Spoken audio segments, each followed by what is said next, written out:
Doublette sympa. On a le premier, celui que j'ai poncé quand j'étais jeune. D'ailleurs, les fameux Pumas sont passés de bleu foncé à rose. Que j'ai poncé et saigné comme un cochon à l'époque. Que j'ai pu me procurer, toujours par Idriss, en stock pro.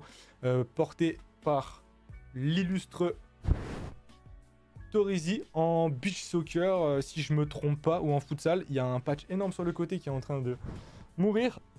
Mais bon, il est quand même assez vieux, donc on lui accepte ça.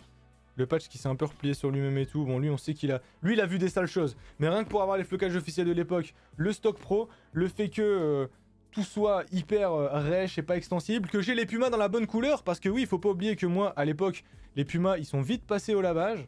Donc ça, c'est des maillots quand même assez intéressants que j'ai forcément voulu garder. Et d'ailleurs, il y a le dôme qui est sur l'autre portant, mais on l'avait déjà vu. On continue avec son cousin plus vieux d'une année.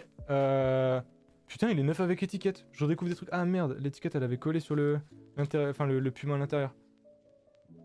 Donc là, c'est du coup un Italie 2004 avec les Pumas qui sont cette fois-ci un peu pareil en velours.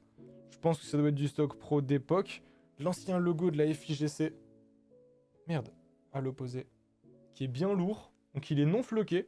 Pareil, encore une fois, ça me permet d'avoir un 9 étiquette de l'époque avec le col qui est doublé d'ailleurs. Et pouvoir varier les configs parce que du coup, celui juste avant, il est en jaune sans étiquette. Celui-là, il est 9 avec étiquette. Ça permet de voir comment les étiquettes étaient faites d'époque. Et d'ailleurs, les étiquettes, à l'époque, ils y allaient quoi.